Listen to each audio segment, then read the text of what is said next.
Sometimes life, and especially mothering, can feel extremely overwhelming.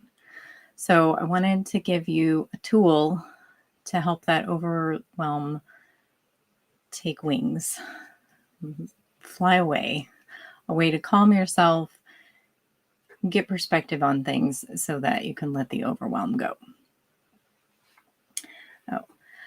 If you're new to me, I'm McCove Johnson. I'm a life coach for Christian moms who are seeking to live the life that God has for them and to equip their children to do the same.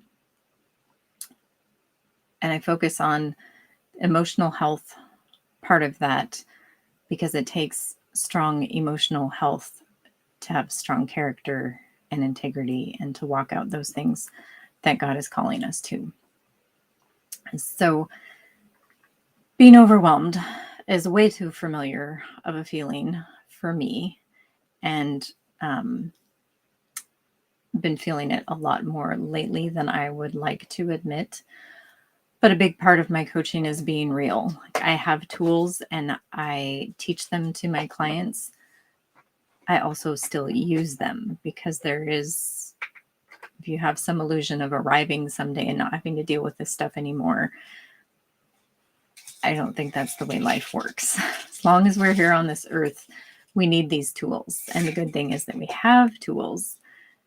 So we're going to dive into how to use them. And I talked about giving your overwhelm wings. And this is a journal technique that is just really helpful to me. It's kind of like a brain dump, but the process is just fun and in a way produces something beautiful. So I'm going to write up here. I don't have the paper that I thought I had, so we're just going with it. But we're going to start up here and hopefully you can read. I'm going to write, and hopefully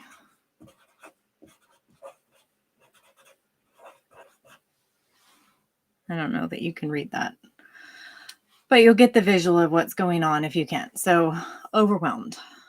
I'm overwhelmed. And then underneath here, instead of a list, because we're making a wing. So the first thing I'm going to put under, I'm feeling overwhelmed. I recognize that. Then I'm going to answer the question, what is overwhelming me?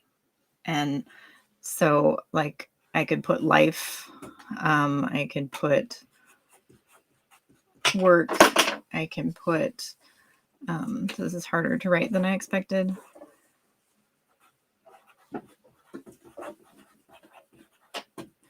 Relationships, health,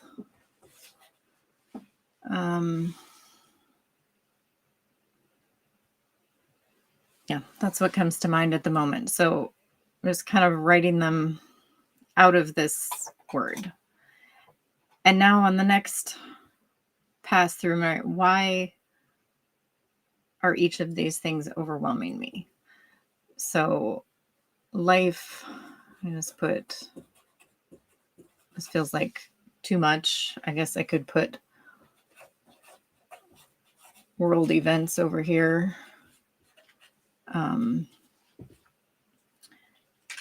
Work, clarity, time, relationships, miscommunication,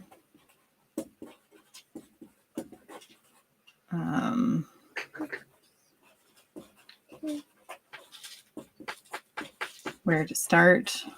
I know what I want, but what's the first step towards getting there? It can feel overwhelming sometimes. Health, dealing with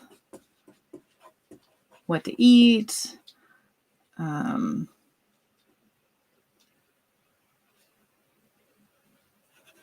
Where is my energy? World events. It can be sad, discouraging.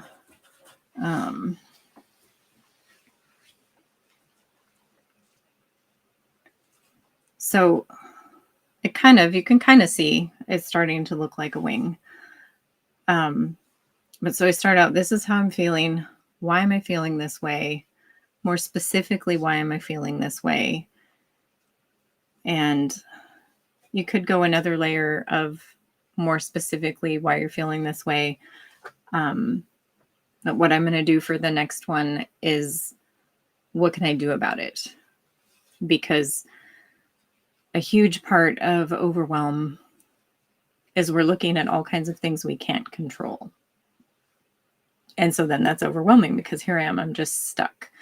And so take a look at, what can you do for each of these things? And there's always something. But the other part of that is it something God is asking you to do? Because we also create a lot of overwhelm for ourselves by trying to do things that God hasn't asked us to do. So we have like, here's things that we can't control.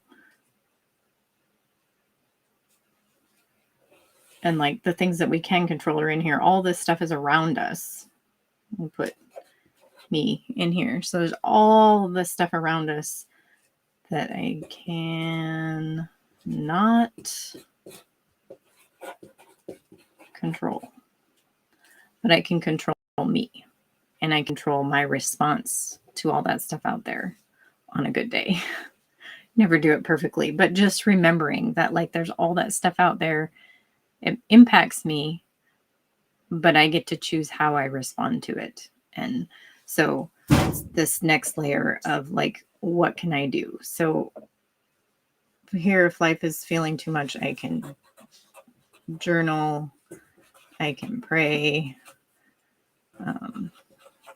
seek perspective, or figure out a new way to do things. That's my wisdom from my 5-year-old. I can figure out a new way to do things. Work, clarity. I need to set aside time. Set aside time. I need to pray. To get that time, I might need to ask for help.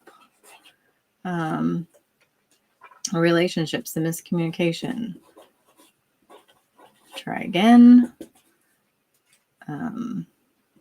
Again, pray about it. Is there something I was missing? A couple of really good questions that I've been considering, that I heard in a workshop or a seminar or something recently, was, what does this relationship need from me right now? Because it's easy when a relationship feels hard, it's easy to see, here's what I want them to be doing. But again, that's out here. I don't control this. I can make a request, I can explain things, but I don't control whether they do what I want. So what can I do? What does this relationship need from me that I do control? And then the other question was, what am I doing, or what have I been doing to make the situation the way that it is? So that introspection of, I don't remember the reference, but the Psalms, search me and try me. God, look in my heart. If there's anything here that doesn't line up with your ways, then I want it out. But I have to see it, like, show it to me. So being willing to maybe self-examination. I'm going to switch markers. That one's drying up.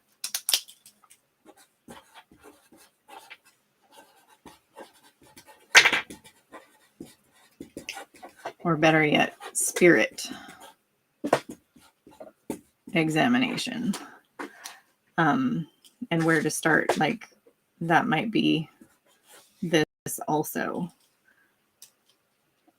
And depending on what, there might be repenting, forgiving, my health, and like what to eat. That can feel really overwhelming if I get out of today. Like if I stay with today, I know what I'm eating today.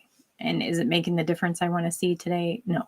But if I eat what I'm supposed to eat today, and then again tomorrow, eat what I'm supposed to eat, I do have a plan that I'm following to get me there. So I just need to follow the plan.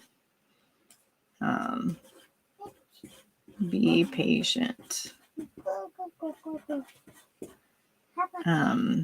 With my energy again, I need to be patient. Don't think I spelled that right, but so I need to be patient. I need to realize I'm in a season where I need to rest. In a season where I need to deal with the overwhelm instead of just letting it all stew around inside, because that steals my energy. So the best part of my energy is in emotions instead of in physical energy. And then with world events, really going to prayer, releasing the emotions.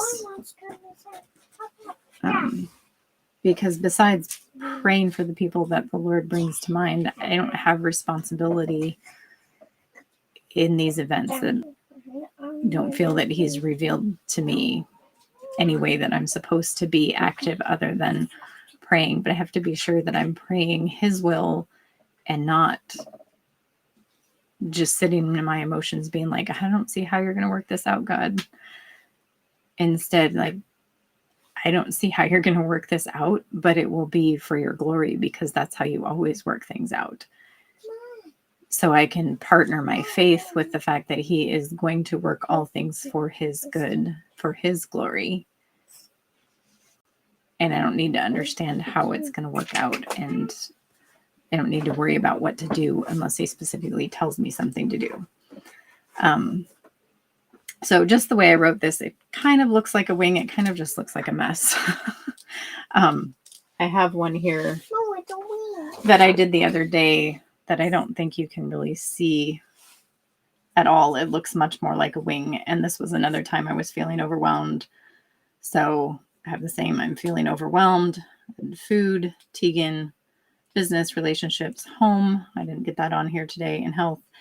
And then again, went through like, what are those things more specifically? Why are those things overwhelming me? And then out here, what are things that I can do? And sometimes just like let it go. And if I look at this list, part of overwhelm with Tegan is just her stuff. She has all kinds of stuff. She has all kinds of people that love her and give her stuff. And she just had a birthday party, and we just had Christmas. So like there's all this new stuff that hasn't necessarily found homes. But realizing there was a cabinet in her room from when I rearranged right after Christmas, I think. No, it was before Christmas, I guess. But I had this white cabinet, and it was my goal to get it emptied so that I could take it out of the room so she'd have more room to play. And the cabinet hasn't left the room yet. And so I was finally just like, you know what? I will just start using it to store stuff again, because then at least the floor that is there doesn't have to be covered with toys. Because my idea of putting things away and her idea of putting things away do not match up. But realizing it's not a battle, like trying to get her to do things my way isn't worth her feeling like her way is wrong, or that she's not good enough because she doesn't put things away the way that I do. So it's just one of those like, okay, I don't like it this way, but it's not my room and it's not my stuff. And so there's certain, like, if it gets to this point, then I'm stepping in. And there's also that she just turned 5, so she still needs training and help. But looking at what will work instead of my ideal perfect world, how would this be? Be part of why you're overwhelmed. And so that could be another wing that you would do. Like, here's the things that are overwhelming you. Excuse me. But maybe down in here, or maybe just in another wing, to look at what are the mindsets that are keeping me overwhelmed. Like thinking that her room needed to not have that cabinet, so that everything could be put away in the other storage spaces in the room, was just causing overwhelm, because the storage is under her bunk bed and I don't like to go in there. And then it's just piled, and, like different things of like, okay, so then just let that go. Like, that's what I wanted. But what I want more is for her to learn to put stuff away. So if I make it easier for her to put stuff away, she's more likely to learn it than if it's a struggle, because I don't like to put things away if it's a struggle. So like looking at those things, and, kind of talked about that in relationships. Are you focused on the things that you can't control? Are you focused on the things that aren't the way that you want them? And that's why it's overwhelming. So you can switch to what is going right. What are the things that I appreciate? What are the things I can control? And that doesn't automatically make everything better, but it does reduce the overwhelm, because now you're finding things that you can do instead of focusing on all these things that you want to change, but you don't have any control over. So let me know if you try this out and if it's helpful, or if you have questions. Sorry that you can't read it better. I was going to try a whiteboard, and then I decided that I would try this. And so hopefully the idea is helpful. But if you're feeling overwhelmed, whether you use this technique or another, to just put everything down on paper and bring it before the Lord and see what he wants to show you and what he reveals to you as you get your thoughts out on paper. So bless you, and I'll see you in the next video.